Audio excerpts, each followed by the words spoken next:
बिस्मिल्लाहिर रहमानिर रहीम। ভারতের অপারেশন সিঁদুর পাল্টা জবাব দিতে এবার পাকিস্তান অপারেশন বুনিয়ানুন মারসুস অভিযান শুরু করেছে। এই অভিযানে শনিবার সকালে ভারতের 11টি সামরিক স্থাপনায় হামলা চালিয়েছে পাকিস্তানের প্রতিরক্ষা বাহিনী। এমন তথ্য প্রকাশ করেছে পাকিস্তানের গণমাধ্যম জিও নিউজ। ভারত নিয়ন্ত্রিত কাশ্মীরে ঘটে এসব হামলার ভয়াবহ বিস্ফোরণ।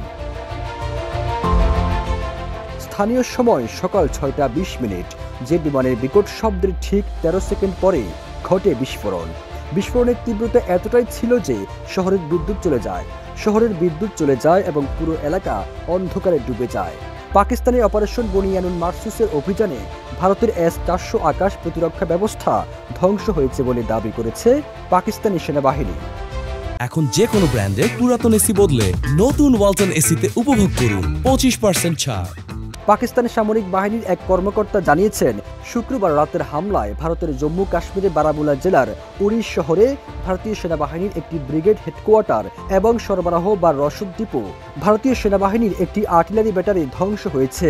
এছাড়া রাশিয়ার তৈরি ক্ষেপণাস্ত্র প্রতিরক্ষা ব্যবস্থা S-400 বিশ্বব্যাপী সবচেয়ে উন্নত দূরপাল্লার ভূমি থেকে আকাশ ক্ষেপণাস্ত্র ব্যবস্থাগুলোর মধ্যে একটি ধ্বংস হয়েছে। এই স্থাপনাগুলোর মধ্যে পাঠানকোট বিমান ঘাঁটি, উধামপুর বিমান ঘাঁটি, গুজরাট বিমান ঘাঁটি, রাজস্থান বিমান ঘাঁটি এবং ভারতের সুপারসনিক ক্রুজ ক্ষেপণাস্ত্রের ঘাঁটিতে আঘাত আনা হয়েছে। পাকিস্তানের সেনাবাহিনীর একজন জ্যেষ্ঠ কর্মকর্তা জিও নিউজকে এসব তথ্য নিশ্চিত করেছেন। পাল্টা এই হামলায় ফাতাহ এক ক্ষেপণাস্ত্র ব্যবহার করেছে পাকিস্তানি সেনাবাহিনী। দেশটির নিজস্ব প্রযুক্তির মাধ্যমে তৈরি এই ক্ষেপণাস্ত্র রেঞ্জ 120 কিলোমিটার। সামাজিক যোগাযোগ মাধ্যম এক্সে দেওয়া এক পোস্টে পাকিস্তানের তথ্যমন্ত্রী আতাউল্লাহ তারার বলেছেন, সামরিক অভিযানটির নাম অপারেশন বুনিয়ানুন মারসুস রাখা হয়েছে। আরবি ভাষার এই শব্দের অর্থ সুদৃঢ় প্রাচীর।